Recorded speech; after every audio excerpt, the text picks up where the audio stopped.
Olá! Nesse vídeo vamos falar um pouquinho sobre o Ozempic. Eu vou te dar a minha visão. Não sou médica, não estou indicando medicamento, mas eu vou te dar uma visão para você entender como que ele pode ser positivo, como que funciona o processo aí fisiológico do Ozempic. Tá bom? Mas antes, não deixe de se inscrever aqui nesse canal e deixar o seu like.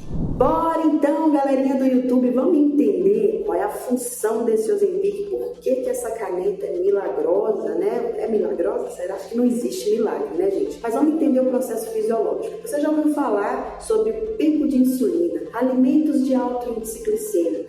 Se você está aí nesse processo de emagrecimento, muita coisa você já pesquisou. E as pessoas morrem de medo da insulina, né? Porque se tem pico de glicose, vai ter pico de insulina. A insulina tranca a gordura na célula, você não consegue perder gordura, principalmente na região do abdômen. Também a insulina estimula mais a sua fome. E aí, o que acontece? A insulina, gente, ela não é negativa, vamos começar por aí, tá? Porque ela é necessária, porque realmente, todas as vezes que você consome qualquer carboidrato, ele se quebra em glicose e a gente precisa da insulina funcionando muito bem para carregar essa glicose para o lugar certo. Tanto é que se você não tem essa produção de insulina adequada, você se torna diabético. A gente não pode deixar essa glicose flutuando no sangue. Ela tem que ir para o lugar. Geralmente a gente leva para o músculo, né? Que é para ser metabolizado em forma de energia ou armazenado em forma de glicogênio, que também é um armazenamento de energia. E aí é ela que faz esse carregamento. Ela vai lá no seu sangue, tira a glicose do sangue e leva para dentro do músculo. Ok? Beleza. Acontece que algumas pessoas têm resistência à insulina. Como seria isso? É quando você não consegue absorver bem essa insulina. E que é o problema. Aí, o que é o Ozempic?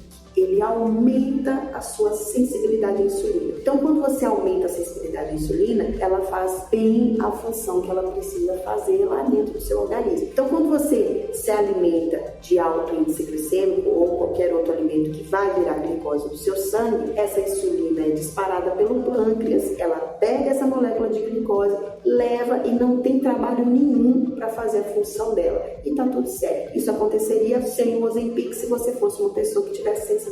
Mas existem pessoas com resistência à insulina. Então, tem essa tendência. E aí, elas precisam desse tipo de medicamento. São as pessoas que têm tendência, inclusive, a ter diabetes na família, né? Isso é muito fácil de você determinar aí com o seu médico, avaliar através dos seus exames. Só que tem muita gente fazendo uso do Ozempic sem ser uma pessoa resistente à insulina. Porque quando ele facilita o trabalho da insulina, ele também reduz a sua fome, né? E aí você consegue regular melhor a quantidade de alimentos. Então, nesse perfil, você vai imaginar o Ozempic como se fosse um andador. Inclusive, o andador para a criança que está saindo, né, de engatinhar para começar a andar, também tem algumas, geram, né, algumas especulações. E tem gente que é a favor, tem gente que é contra. Então, vamos lá. Quando você bota a criança no andador, é como se ela tivesse uma bengala. Ele pode usar o andador para aprender a dar os passinhos, ou ele pode se condicionar ao andador e isso prejudicar depois a caminhada dele, o início dele realmente dar os primeiros passos. Então tem gente que é a favor, tem gente que é contra. Se você usar o Ozempic como se ele fosse realmente uma bengala, mas já com a consciência de que você está aproveitando para adquirir novos hábitos, ok. Porque aí sim, quando você parar de tomar o Ozempic, você vai ter adquirido um novo hábito alimentar. Você vai ter mudado todo aquele processo. Aí você dá continuidade àquilo que você já tinha estabelecido durante o uso do Ozempic. Aí existe uma grande chance de dar certo. Mas o que as pessoas normalmente fazem, assim como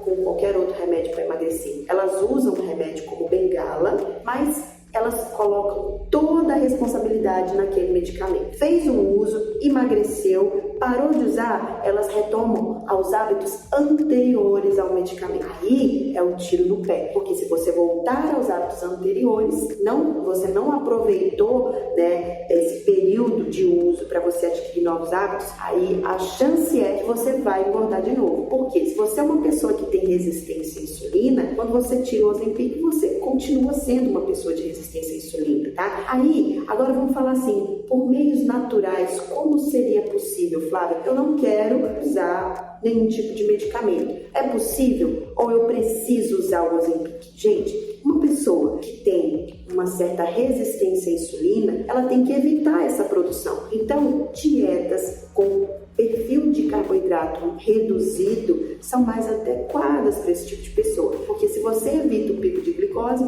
você evita o pico de insulina. Então, dieta low carb vai fazer essa queda, essa questão da saciedade acontecer de forma natural, porque se você não lida bem com o carboidrato, você pode, reduzir o consumo de carboidrato. É a mesma coisa da pessoa que é alérgica a camarão. Eu sou alérgica a camarão, o que eu faço? Eu não como camarão. Eu não como camarão, porque eu tenho alergia, né? Agora não, as pessoas que são resistentes e têm dificuldade em absorver, têm dificuldade nesse metabolismo, em metabolizar a glicose, o que elas fazem? Elas continuam comendo. E aí elas vão na bengala, que seria o medicamento. Não necessariamente. Seria a mesma coisa que uma pessoa que tem alergia a camarão ficar andando com um antialérgico. Eu sou alérgico, eu vou comer o camarão e depois eu tomo um antialérgico. Mas e aí? Você vai viver de antialérgico? Não é melhor você tirar aquilo que está te fazendo mal? Não é melhor você tirar o leite do que ficar andando com a lactase? Sabe assim? Eu sou da linha de quanto menos medicamento, melhor. Quanto menos bengala, melhor. Porque a gente sempre vai ter que aprender a lidar com aquilo ali. Agora, se você tem muita dificuldade, precisa da bengala, entre com a consciência de que você está ali, naquele período, facilitando o processo para adquirir novos hábitos. E quando você parar, porque você não vai usar o medicamento para sempre, quando você parar, esses hábitos, eles já têm que estar enraizados e você vai dar sequência. Aí sim vai dar certo. Agora, se você retoma os hábitos antigos, você vai ficar vivendo sempre nesse efeito sanfona, que é o que a gente quer evitar, tá bom? Beijo pra você!